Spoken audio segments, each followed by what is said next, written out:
오늘 말씀의 제목이 예수로부터 예수께로입니다. 모든 은혜는 예수님으로부터 나오는 것이고 예수님께로 돌아가서 예수님을 만나는 것이 목적이다 하는 내용입니다. 모든 치유는, 모든 감동은, 모든 이적과 기사와 표적은 예수님께로부터 나오는 것이다. 예수님께로 돌아가서 예수님 만나야 완성이 된다 하는 말씀입니다. 오늘 본문은 우리가 너무나 잘 아는 얘기지요. 10명의 나환자가 예수님을 만나 치유를 경험합니다. 9명은 치유를 경험하고 세상으로 돌아갔습니다. 꼭 이방인 1명만이 치유를 경험하고 예수님께로 돌아와 예수님을 만납니다. 오늘 본문 이 모습은 은혜 입은 사람들의 축소판입니다. 오늘 우리 예배드리는 이 현장의 축소판입니다. 예배드리면서 하나님의 말씀을 받습니다. 감동을 받습니다. 은혜를 받습니다. 감동만 받고 세상으로 나가는 사람들이 있고 그 감동을 끌어안고 예수님을 만나는 사람들이 있습니다. 이 세상 살아가다가 문제에 부딪힙니다. 고난과 시련을 만나게 됩니다. 질병을 만나게 됩니다. 기도하고 치유받고 해결받습니다. 그래서 병만 낫는 사람들이 있고 그리고 고난만 해결하는 사람들이 있는가 하면은 그 감사를 끌어안고 돌아와서 예수님을 만나는 사람들이 있더라 하는 것이지요. 믿음 가져서 가난하게 살던 사람들이 부자가 되었습니다. 그것 때문에 망하는 사람들이 있어요. 건강 때문에 망하는 사람들이 있어요. 그러나 예수님께 돌아와서 내가 왜 물질을 얻었는지, 내가 왜 건강을 얻었는지 그 이유를 예수님으로부터 발견하고 세상을 다르게 살아가는 사람들이 있더라는 것이요. 모든 은혜는 예수님으로부터 나온다.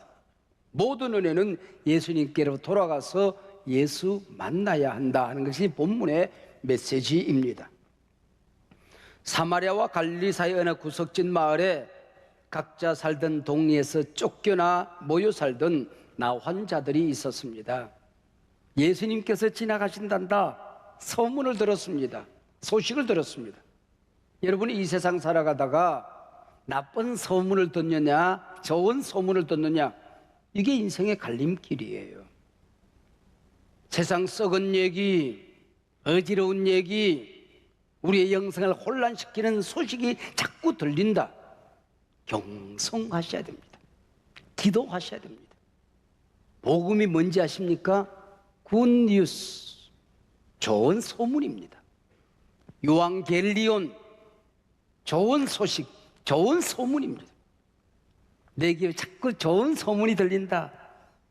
누가 병이 나았대, 누가 은혜를 받았대, 누가 달라졌다네, 예수님이 임재하신대, 가면 은혜 받는다네. 이 소문이 복음입니다. 좋은 소문을 들었습니다.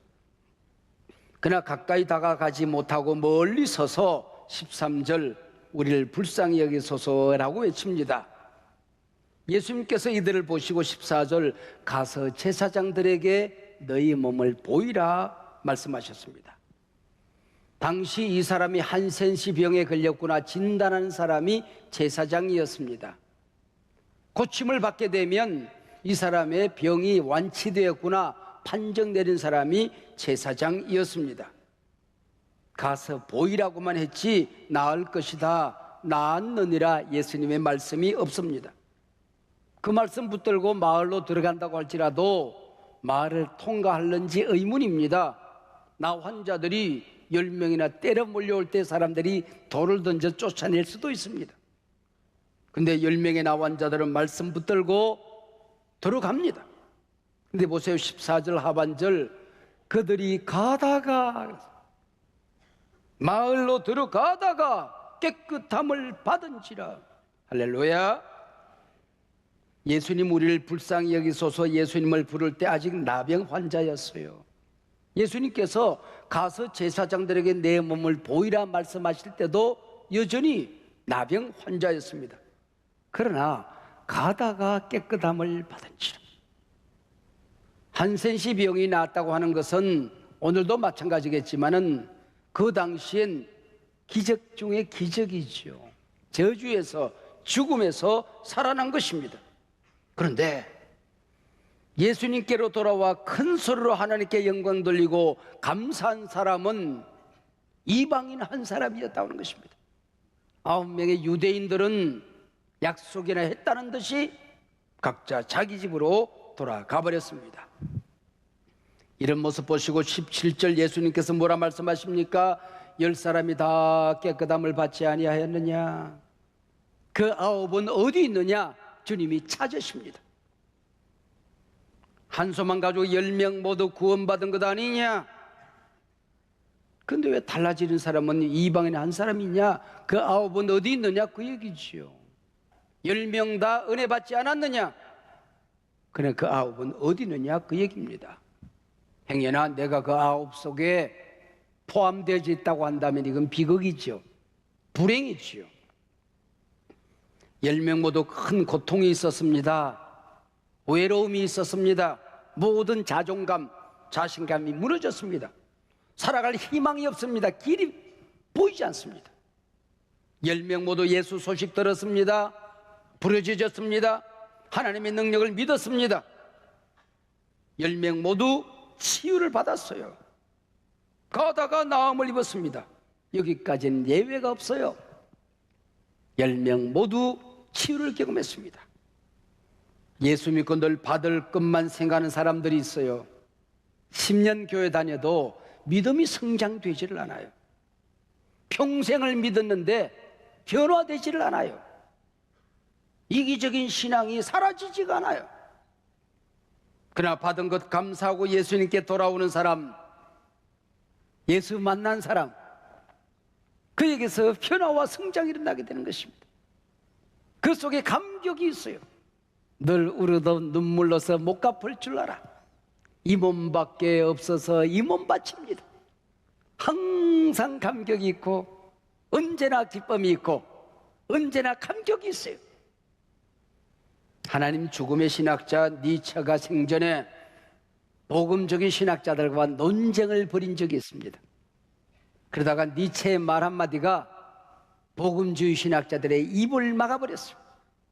신구약 성경에 하나님이 살아계셨다는 것 나 인정한다. 우주 만물을 만드시고 이 세상을 창조하신 분이 하나님이시라고 하는 것 나 인정한다. 그러나 우리 곁에 예수 믿는 사람 가운데 하나님이 정말 살아계시냐? 그들의 삶 속에 하나님이 하녀 정도 아니냐? 하나님을 지팡이로 생각하는 사람들 아니냐? 언덕에 올랐기 때문에 지팡이를 버린 사람들, 하나님을 버리고 우리와 조금도 다를 바 없이 살아가는 사람들이 이 세상 아니냐? 하나님이 그들의 수단, 이용 가치라고 한다면 그 나무 토막 하나 돌에 절하는 사람들도 그것 정도는 믿는다. 이것이 나의 하나님 죽음의 신학이다라고. 내가 변화된 삶을 보여주지 못할 때에 예수 믿는 향기가 사라졌을 때에 무신론자를 만들게 되는 것이고 하나님 죽음의 신학자들을 만들게 되더라, 그 얘기죠. 은혜라고 하는 것은 예수님께로부터 나오는 것입니다. 진짜 은혜 받았으면 예수 만나고 예수님께 돌아가는 겁니다. 나 혼자 눈물 흘린다고 감동이 아닌 거예요. 감동은 예수님께로 오는 것입니다. 예수님 만나야 합니다. 그 감동이 내 삶을 바꾸어낼 수가 있는 것이지요. 구원은 예수님께로부터 오는 것입니다. 그리고 예수님께로 돌아가서 예수님을 만나는 겁니다. 예수로부터 예수께로 인계입니다. 어떤 사람들 곁에 가면 늘 불평, 불만의 악취가 드러납니다. 반면 항상 감사와 기쁨, 찬양의 향기가 더해지는 사람들이 있어요. 우리 인간의 뇌세포가 140억 개 정도 됩니다. 어떤 사람이 걸핏하면 불평해요. 기가 막히게 비난합니다. 항상 부정적인 것을 보고 부정적으로 말합니다. 그러면 제일 먼저 듣는 게 내 귀예요. 다른 사람들의 귀에 전달되기도 전에 내 뇌에 새겨지게 되는 것입니다. 똑같은 상황이 있을 때마다 새겨졌던 불평이 저절로 입을 통하여 튀어나오는 거예요. 문제가 있을 때마다 기가 막힌 논리가 만들어집니다. 그리고 그 논리를 따라서 또 불평합니다. 그래서 불평 체질이 되는 거예요. 불평적 인간이 되는 거예요. 불평적 존재가 되는 것입니다. 어떤 사람이 찬송을 합니다. 감사를 합니다. 항상 격려합니다. 긍정적인 말을 합니다. 항상 긍정적인 것을 봅니다. 생명의 능력이 거기에 더해지는 거예요. 내가 감사하게 될 때에 다른 사람들의 귀에 전달되기도 전에 내 귀가 듣고 내 뇌에 새겨지는 것입니다. 똑같은 상황을 보았지만은 이게 감사 체질로, 감사 존재로 바뀌어진 사람은 기가 막히게 긍정적인 논리가 씁니다. 생각지도 않았는데 긍정적인 언어가 튀어나오게끔 되는 것입니다. 말이 쌓여지면 논리가 됩니다. 논리가 쌓여지면 습관이 되는 것입니다. 습관이 쌓여지면 품성이 되는 거예요. 품성이 쌓여지면 영성이 되는 거예요. 이 영성이 내 속에 체질화 되어지면 존재가 달라지는 거예요. 삶의 방향이 달라지는 것입니다. 영성이라는 것은 말이 쌓여져서 만들어내는 인격입니다. 영성이라서 내 언어가 쌓여져서 만들어진 내 품성을 말하는 것입니다. 잠언 저자는 그렇게 말했어요. 죽고 사는 것이 혀의 힘에 달렸나니 혀를 쓰기 좋아하는 자는 혀의 열매를 먹으리라. 부정적인 혀를 놀리고 살면 부정의 열매를 먹는 거야. 불만의 입술을 토하고 살면 불만의 열매를 먹고 살게끔 되어 있다는 것이죠. 믿음의 언어를 토하고 살면 믿음의 열매를 먹고 사는 거예요. 긍정적인 언어를 만들어내는 논리가 내 안에 있으면 긍정의 열매를 먹고 사는 것입니다. 오늘 나는 내 입술의 열매를 먹고 산다, 그렇게 믿으면 틀림이 없는 것입니다. 우리 곁에 성공하는 사람들을 보면 성공의 언어가 있어요. 실패하고 사는 사람들 보면 실패의 언어가 항상 그 뒤를 따라다니더라, 그런 얘기죠. 예수를 믿으면 믿을수록 교회 생활에 행복하지 않은 사람이 있어요. 불행의 언어가 그들에게 있기 때문입니다. 가정생활을 하는데도 밥 먹고 살아요. 잘 살아요. 근데 불행한 가정들이 있어요. 그 가정에 들어가 보면 불행의 언어가 있더라, 그런 얘기죠. 선진국과 후진국의 차이는 감사가 얼마나 쌓여지느냐 여하에 따라서 달라지더라는 거예요. 한 공산주의자가 서구에 가서 깜짝 놀란 게 있어요. 걸핏하면 땡큐예요. 감사가 있더라는 거예요. 근데 공산사회에서는 감사가 없는 겁니다. 투쟁해서 얻은 건데, 내가 피 흘리고 얻은 건데 뭘 감사할겠냐, 그런 얘기죠. 한 신학자는 그렇게 말했습니다. 하나님께서 인간을 저주하실 때는 실패와 질병과 고난으로 저주하지 않는다. 그에게서 감사를 뺏어간다. 감사의 언어를 뺏어간다. 감사의 마음을 빼앗아간다. 그게 저주다라고 얘기했습니다. 여러분, 나도 모르게 자꾸 불평과 원망 자꾸 쌓여지고 기쁨과 감사의 은혜가 사라졌습니까? 기억해야 됩니다. 행여나 하나님이 나로부터 감사의 은혜를 빼앗은 저주는 아니지 말이야. 감사하느냐 불평하느냐에 따라서 가는 길이 달라지더라, 그런 얘기. 놀라운 치유 앞에 가는 길이 달라집니다. 성공하고 출세한 다음에 발걸음이 달라집니다. 10명의 나환자가 야호 소리를 질렀지만 야호의 의미가 달랐던 거죠. 15절 16절에 보면 그 중에 한 사람이 자기가 낳은 것을 보고 큰 소리로 하나님께 영광을 돌리며 돌아와, 돌아와. 예수의 발 아래 엎드려 감사하리라. 그때 예수님이 그 아홉은 어디 있느냐 찾으시는 거죠. 어떤 사람은 내가 이게 진짜 나은 게 맞을까? 잠시 일어나는 예수님 말씀들은 내 심리적인 작동 아닐까? 확실하게 나은 다음에 가리라. 뭔가 곱씹다가 주님을 만나지 못하는 거예요. 어떤 사람은 가기는 간다. 이 모습 보고 갈 수는 없지 않느냐? 목욕하고 옷이라도 한 벌 새 옷 사 입고, 아니 취직하고 명함 떡 박아가지고 예수님 저 이렇게 됐습니다. 좀 거드름을 피우고 가고 싶었어요. 근데 세상에 빠져서 못 가고 마는 겁니다. 어떤 사람은 아니 제사장에게 몸보이라고 말씀하시는 것, 그거 가지고 뭐 감사까지 받아 잡수실 게 뭐 있어? 하나님의 아들이면 예수님이면 메시아면 당연히 그러고 사셨던 것인데 뭐 늘상 하던 말씀 아니야. 그래가지고 내가 가서 뭐 감사까지 할 게 뭐 있어? 그리고 안 가는 겁니다. 그리고 어떤 사람은 나병으로 가정에서 쫓겨날 때에 돌 던진 사람, 집안에서 모질게 말한 그 삼촌, 그리고 친구에게 갔더니 이 사람아 가까이 오지 마. 그리고 나를 멀리했던 사람, 내가 낫기만 해봐라, 이것들 뽐때를 보일 것이라. 그 사람들 두들겨 패로 다니다가 주님 말씀 못 간 거예요. 어떤 사람은 기분 좋다고 소고기 먹지요. 그리고 구워서 오늘도 한 잔, 내일도 한 잔, 떡 술독에 빠져서 못 가는 거예요. 어떤 사람은 얼마나 그리웠던 가족입니까? 가족을 만납니다. 친구를 만납니다. 제갓집에 가서 장인어른 제가 나았어요. 옛날보다 더 건강해졌어요. 자랑으로 다니다가 주님 앞에 못 가는 거예요. 어떤 사람은 집에 갔더니 집이 텅 비어 있어요.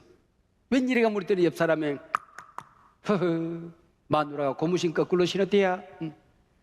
그 마누라 찾아다니다가 화딱지가 나가지고는 그냥 이제 폐인이 되어서 살아가는 거예요. 여러분, 은혜 받을 수 있어요. 감동 받을 수 있어요. 치유받을 수 있어요. 성공할 수 있어요. 그러나 모든 것들은 주님으로부터 나온 것입니다. 주님께 돌아가 예수 만나는 겁니다. 그러니까 우리 누군지를 알고 살아가는 거예요. 내가 왜 이 땅에 태어났는지를 알고 살아가는 거예요.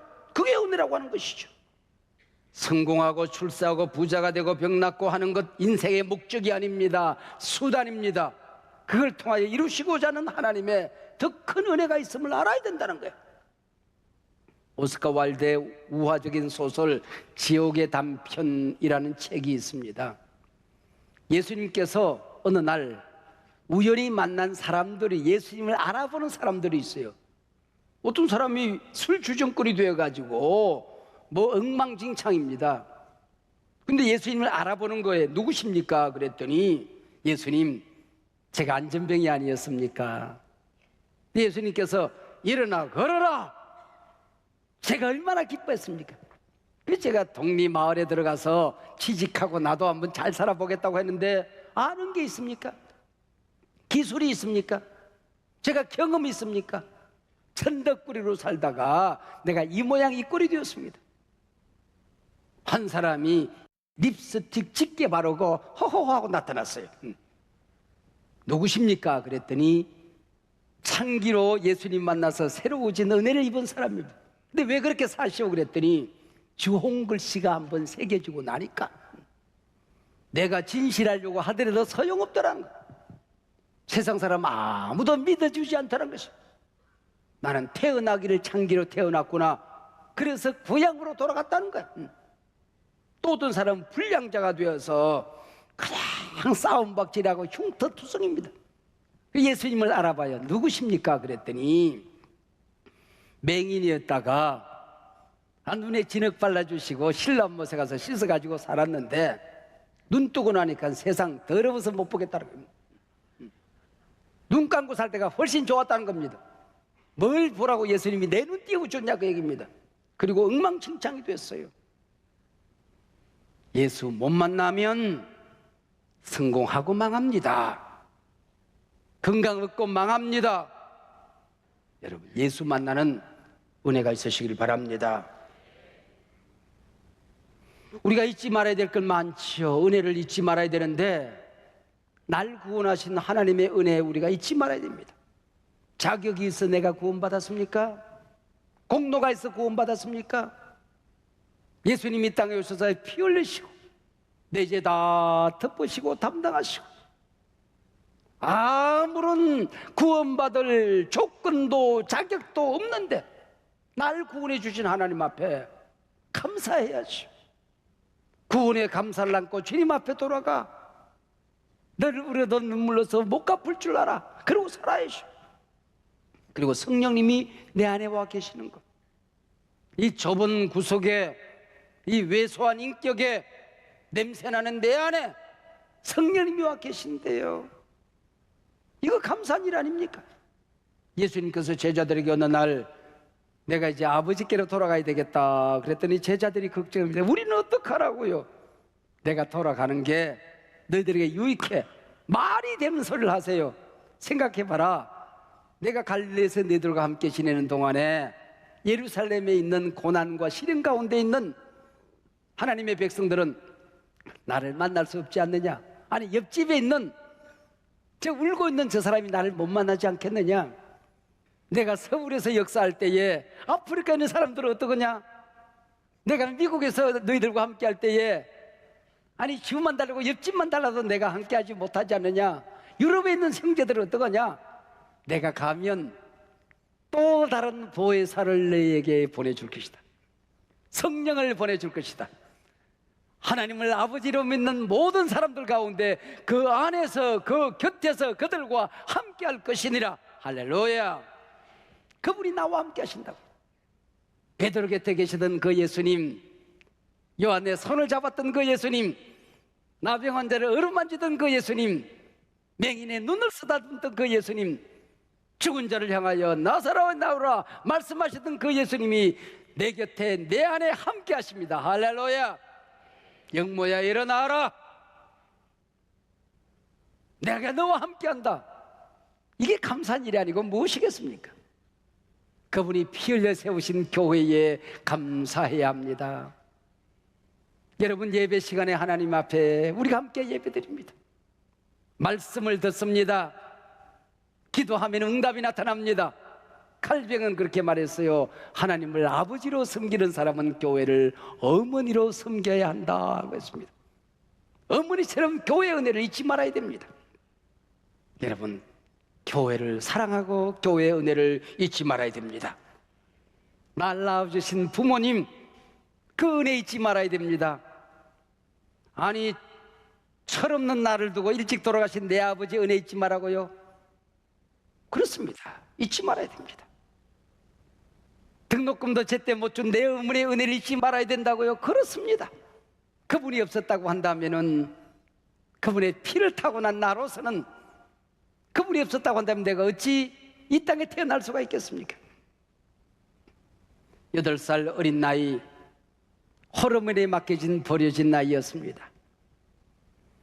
길거리 불량배가 될 수도 있었을 것이고, 남들 학교 갈 때 깡통 들고 이 골목 저 골목 헤매는 거지아이가 되어서 살 수도 있었을 겁니다.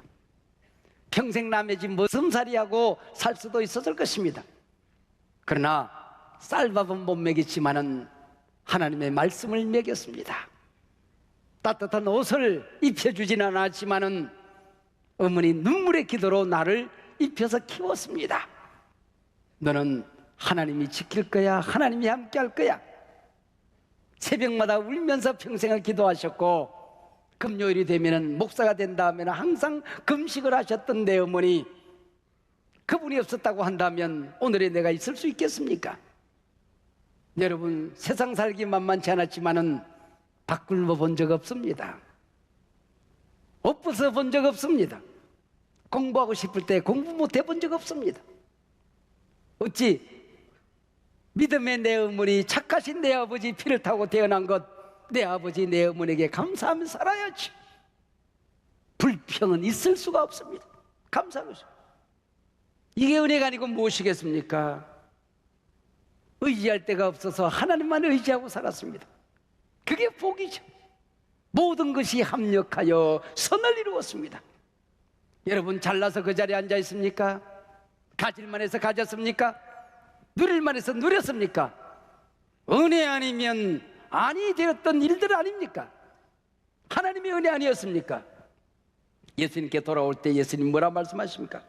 일어나 가라, 내 믿음이 너를 구원하였느니라. 할렐루야. 감동만 안고 살아가지 마세요. 치유만 안고 살아가지 마세요. 성공만 안고 살아가지 마세요. 주님께 돌아와야 됩니다. 그 아홉은 어디 있느냐? 책망하기 위해서가 아닙니다. 얘들아, 내가 가라고 그랬더니 가다가 나왔지? 그래.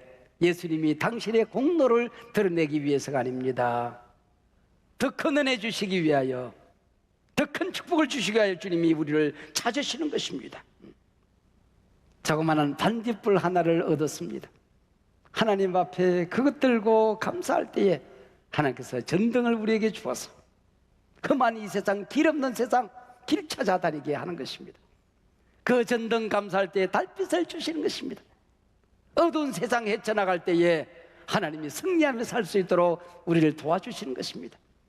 그 달빛 감사하게 될 때에 햇빛을 주어서 어디 가든지 간에 어둠이 사라집니다. 고난이 떠나갑니다. 부정적인 것들이 바뀌어집니다. 그곳은 빛과 사랑이 언제나 찬란하게 넘치게 되는 햇빛을 주시는 것입니다. 햇빛 보고 감사하게 될 때에 영원히 나와 함께 살자 천국 빛으로 우리를 인도하여 주시는 것입니다. 오늘도 주님 말씀하십니다. 돌아오라, 돌아와 나랑 살자. 내 안에 은혜가 있다. 내 안에 모든 것이 있다. 예수로부터 예수께로.